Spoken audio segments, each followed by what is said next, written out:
Hi, how you doing? As you can see, I moved into the greenhouse yesterday and all the plants spent their first night here last night.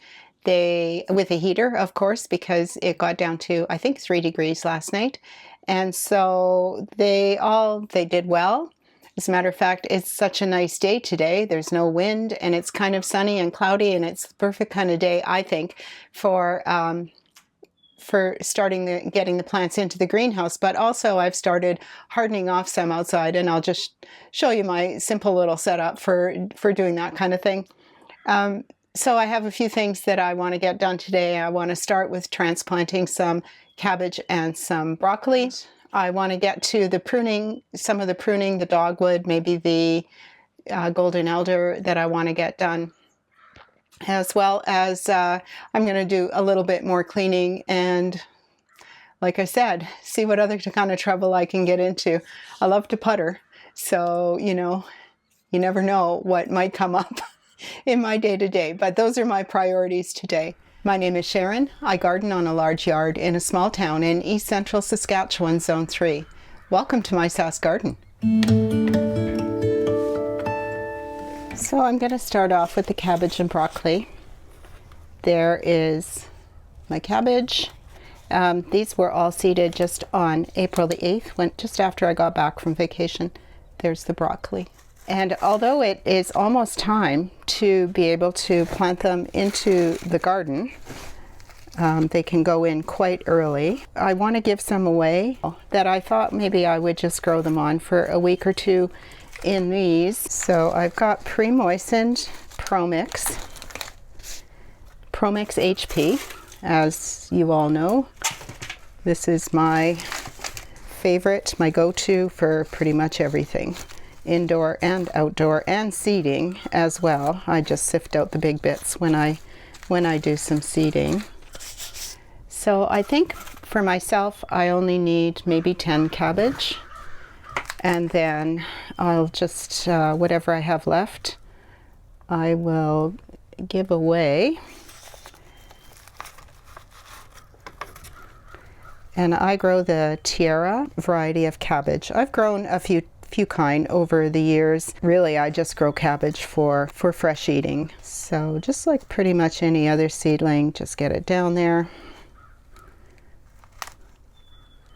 These already have a really nice root structure, which is good. They'll be easy to transplant. They should take off fairly quickly. I think that I will actually not even grow them on in here as long as the weather's nice like it is today. I've already got some plants hardening off outside, and I'll probably put these along with them. I used to call my mom the cabbage queen. She really knew how to grow cabbage, and I used to sprout them for her, basically, even a little bit less than this size, and then I give them to her, and she would throw them outside like immediately. As long as it was sunny and above zero, she would put them outside and they would grow as cool as possible. That led to no legginess, strong seedlings. She grew beautiful cabbage and beautiful transplants to start with. They were great. I often say that I have to channel my mom when I'm planting cabbage. Broccoli is treated very much the same, and so I think she'd be pretty happy with my efforts usually.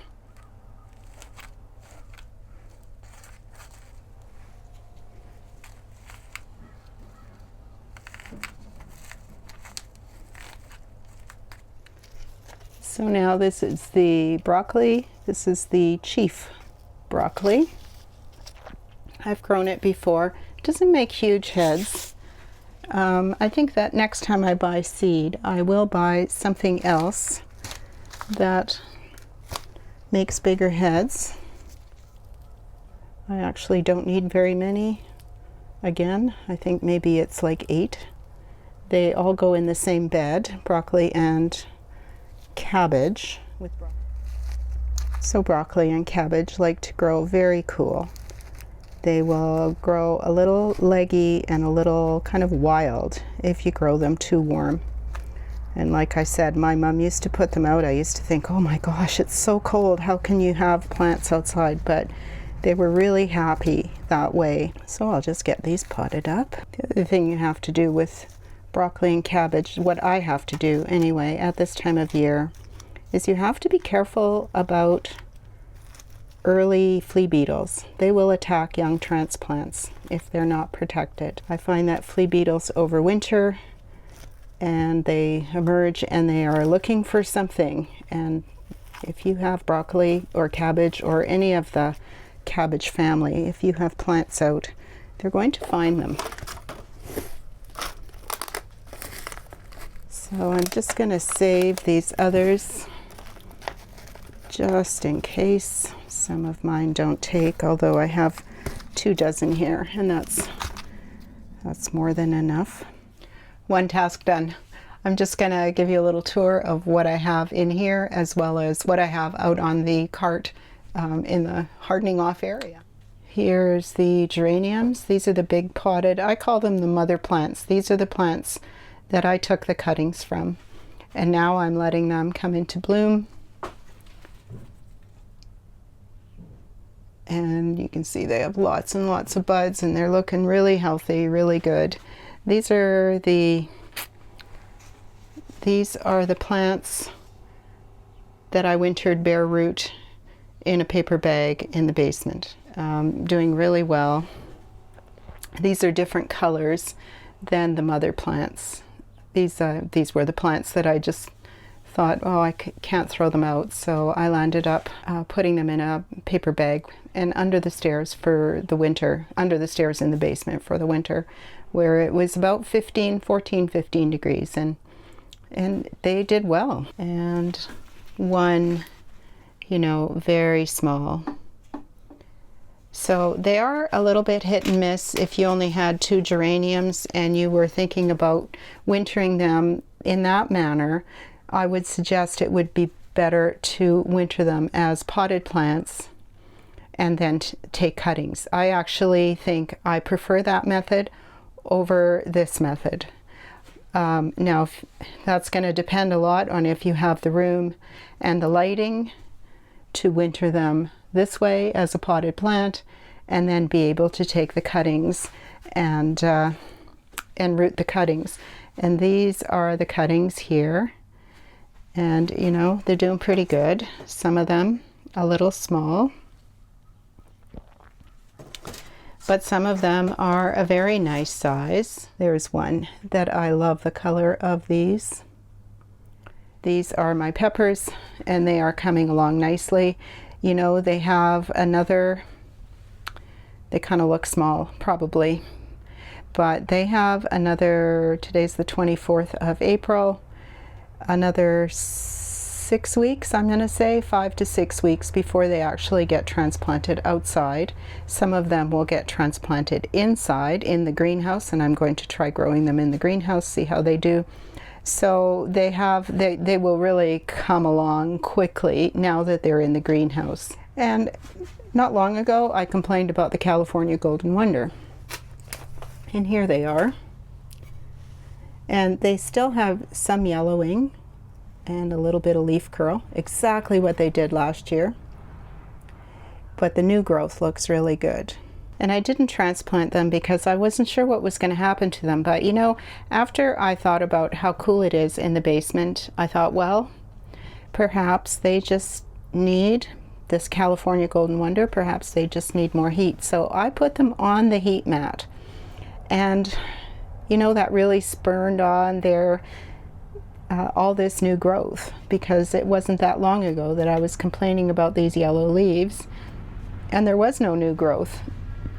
So I think they need more heat. These definitely will be spending the summer, will be growing the summer in the greenhouse. And since they like the heat, since they appear to need the heat, that's how I'm going to grow them. Here I have some basil. Also just putting on their first set of true leaves. And these are just some zinnias that oh gosh, they're not very old at all. They germinated in 2 days. I couldn't believe it. I put them on the heat mat and they just germinated just as fast as could be. And there's my spearmint plant, just looking lovely. It needs to be transplanted into something bigger and it needs to be cut back, but it's really doing very, very well, as I suspected it should. It seems to be easier to grow them from seed than from a transplant from the greenhouse for me, because I promptly killed mine last year. But what I am doing this year is I'm keeping it, I'm going to keep it under this shelf in the shade or in a shady area, and then once I get it outside, I'll also keep it in a shadier area. And just over here is my hardening off area. There's this large maple tree that provides great shade. Today is one of those days that's kind of sunny and kind of cloudy, so it's really a great day to start the hardening off process here. There's the cabbage and the broccoli that I just transplanted. This is one of those live lettuce plants from the grocery store that comes with the roots, and after I ate the lettuce, I planted the roots. It seems to be growing quite well. I haven't tasted it yet. I've just been kind of letting it grow. This is some romaine lettuce just on the right, and then this is the buttercrunch lettuce, looking pretty good. That I probably, after I harden off for a week, I'm going to plant out. And this is the chicory, same with that. This is the onion, which I also want to transplant out fairly quickly. The Dusty Miller is very tolerant of cold weather as long as it's hardened off, so I'm starting that. And same with, these are my Lysianthus, and they're looking really good. Just give you a side shot there so you can see the height. And these are the bellflower, perennial bellflower, Dalmatian bellflower. They came along really, really nicely. I'm really happy with those for the tiniest little seed that was just like dust. I'm really happy with those. So I just use this cart, and I can just wheel that in and out of the greenhouse and just leave it on the cart, and I can also move them around if it gets it to be, the area gets to be too sunny, which around 4 o'clock it often is, or 3 o'clock, just after the sun kind of passes this tree. It starts to get a little bit sunnier, so I can move it over into a shadier area.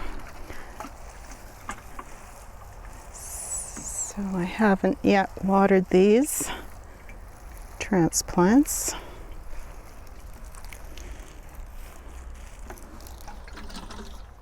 And here are the astilbe that I potted up the other day.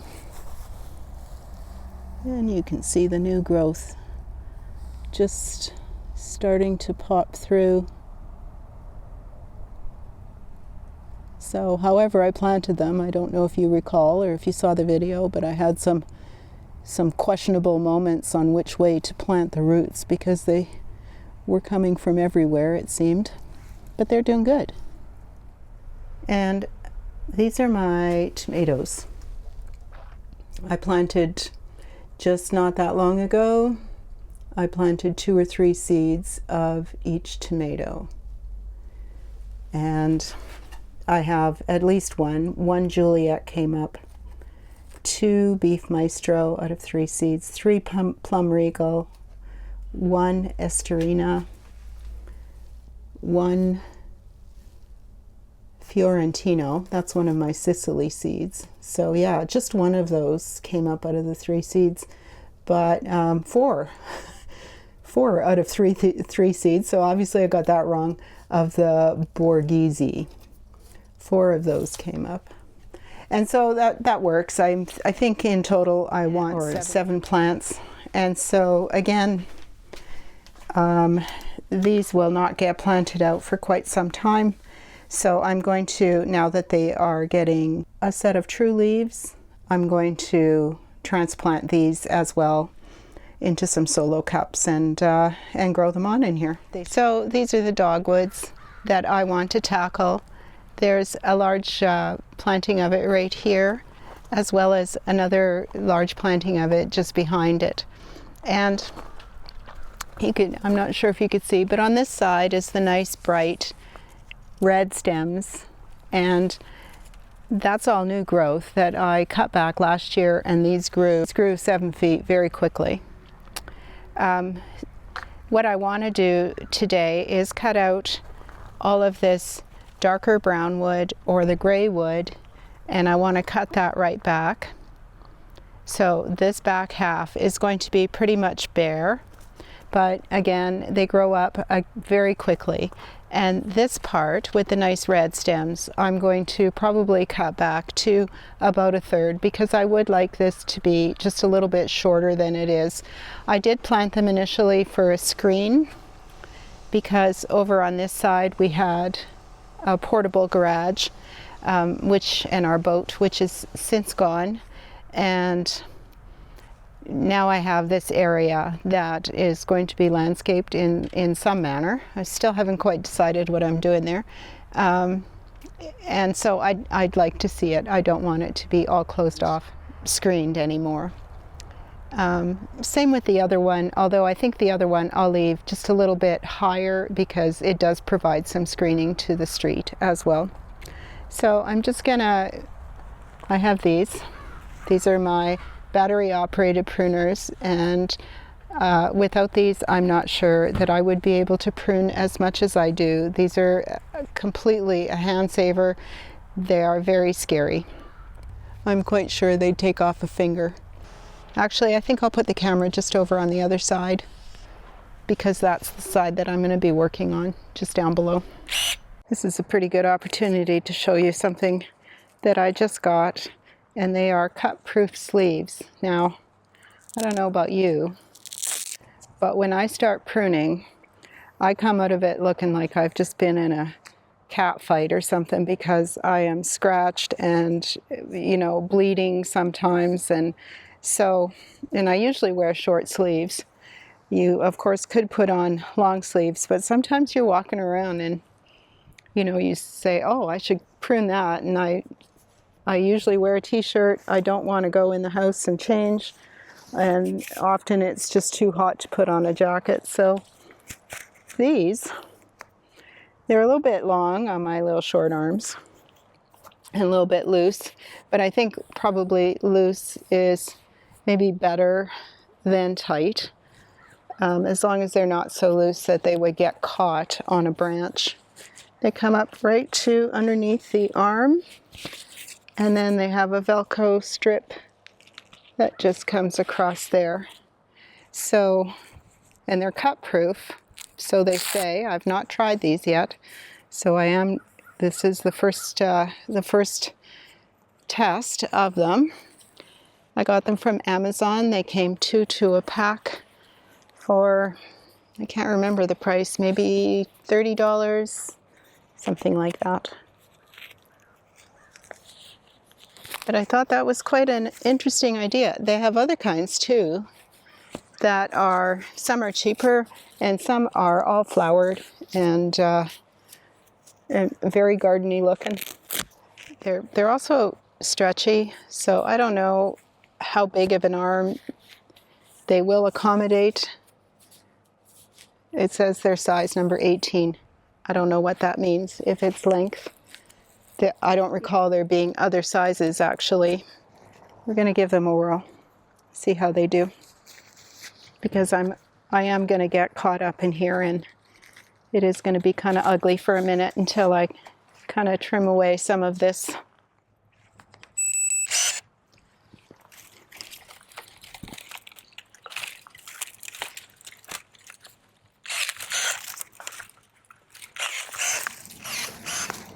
I could probably use one of these sleeves for my face.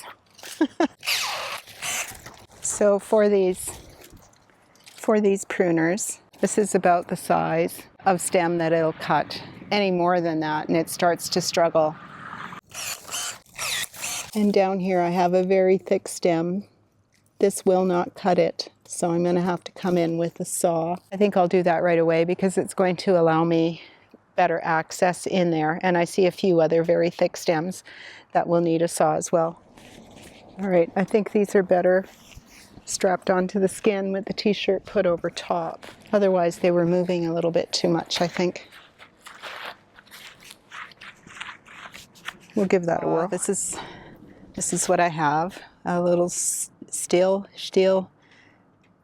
It's a GTA 26. It's just got a little 4-inch blade and battery operated. And it's light enough. It's light for me to use. I can use this for a long time without my hands getting tired or anything.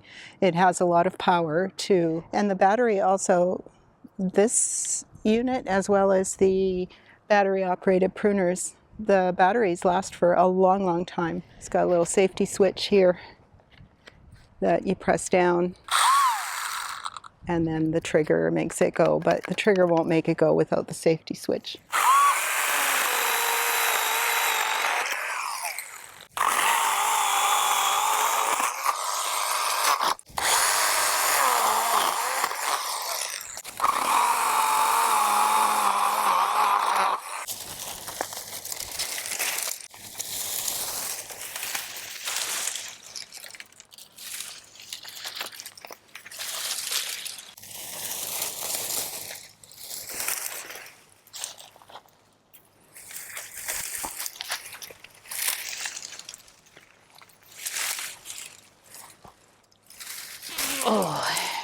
There's 3 plants in here, 3 different shrubs. These 2, this one and this one, are gonna get chopped down right to the ground to spur on the new growth.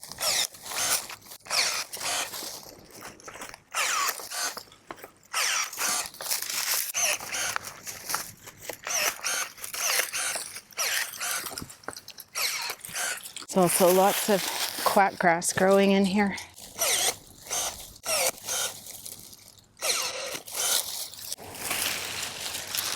That sleeve is coming down on me. So far no scratches or pokes, so that's a good thing.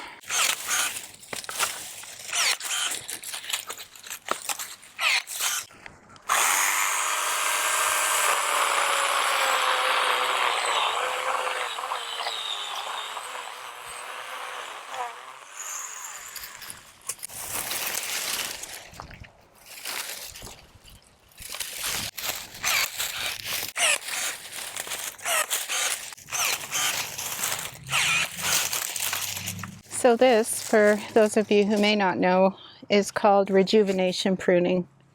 And that's going after it quite aggressively, not leaving like 2/3. That would be normal pruning, where you just cut out 1/3 every year. That would be so, you know, when you definitely want to keep some of the stems and foliage.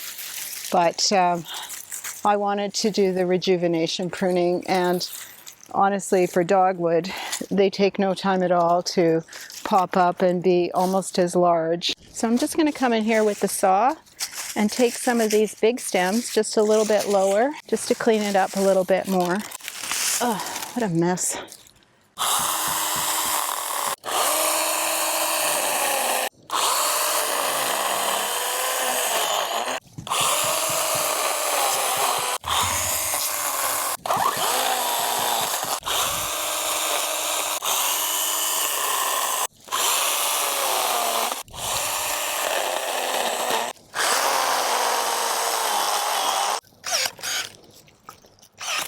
By cutting in nice and low on these stems, that means the new growth is going to come from low down. If you were to leave a stem this tall, the growth will start from pretty much from the top. But by going down nice and low, that means the new growth will come from very low. This is the way red osier dogwood grows. It kind of goes along the soil. It'll root as it goes, and you know, that's how you land up with things like this, with more growth, not where you planted the original plant. That's what happens. I have another one of these red osier dogwoods just over by the side of the deck, and it grows taller than I want it to. So I have to do this every other year. Cut it right back, and it just responds just by growing all these fresh new stems. As a matter of fact, I'll be cutting it down this year.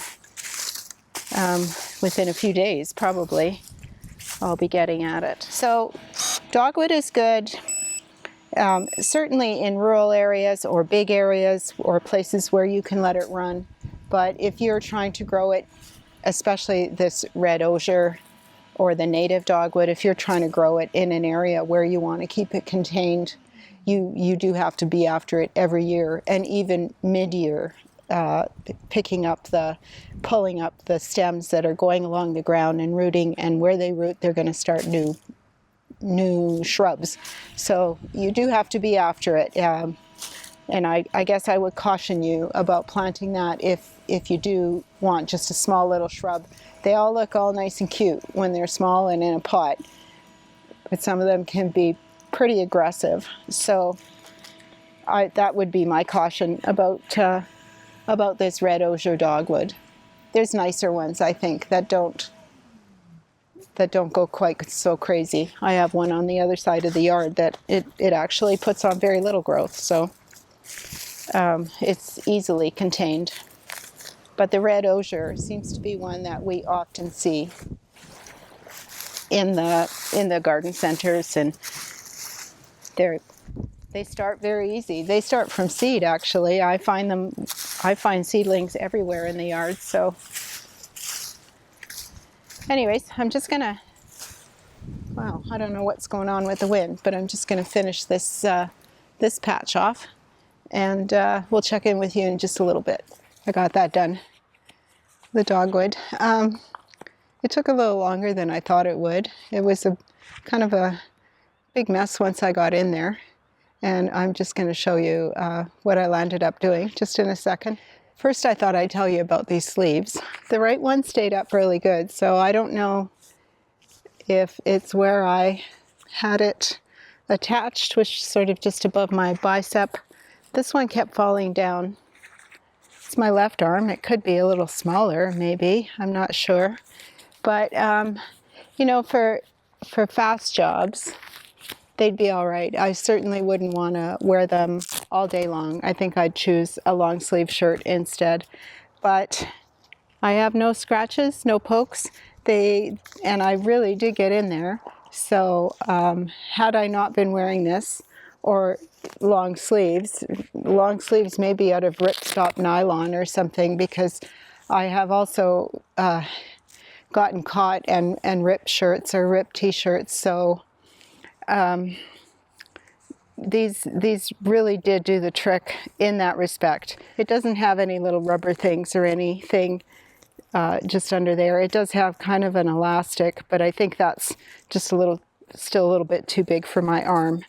And I had it tied up pretty much as tight as I could. So, as I said, for fast jobs, you know, you're walking around, you're going to get into something scratchy, and you just have these in the greenhouse, or you don't have to go in the house and change a shirt or put on a jacket or whatever. These do work for that, and I think they'd probably work not for your hands, but getting into rose bushes, I would think too. You know, this scratchy, thorny, and things like that. I think they'd probably work for that. They're good. Anyways, that's my take on those. So here's how this landed up. I took out this side. I took out the front half, and then I cut back those stems to about half. So I'm going to say about 3 feet tall. And now this area here will all grow up with new stems, and then next year I should be able to cut those back. If not next year, then the year after, or get in there and do a little bit more pruning. That's how all that landed up. And then this side, I was not able to see all of this gravel before. It was all covered. It was also covered in leaves. And here I just cut all of this so they came out to, trying to get my foot in the frame. They came out to probably about there. They were very long and very old. I hadn't really done anything with this for some time, so I did cut back a lot, and there's all my pile of branches that I now have to deal with. Here's the golden elder that I want to cut back. I want to cut it all the way back to the ground. What happens with golden elder is as time goes on, it's very full at the top, and it's got bare legs. It's got no leaves on the bottom branches. It suffers a little bit maybe from chlorosis in the yard, and that would be from alkaline soil. The first year growth is not so bad, but the second year growth and after it blooms, it tends to get some burnt edges on the leaves, and that's often a problem with chlorosis, or that really alkaline soil and alkaline water. Our water's really hard, and so I think it looks better when it's cut back every year, and I haven't done that for a while. If you cut it back every year, you won't get the blossoms. I'm neither here nor there about the blossoms, to be honest. They're white against that really chartreuse kind of foliage, and so I think that the foliage is much nicer. What I do like when it gets a little bigger is the height, because it may not grow quite that tall in 1 year. It may grow only to perhaps 3.5 to 4 feet. So I'm going to cut it back this time. There's actually several stems down there that I'm going to cut as low as I can, pretty much, and we'll see how it responds. But I want to do it now before any growth starts, and there's already some little buds that I can see. So before any growth starts, if I were to wait, it would start to leaf here, and then I would cut it, and then it would take a while for that growth to start from the bottom. So I'm just going to go ahead and do that now.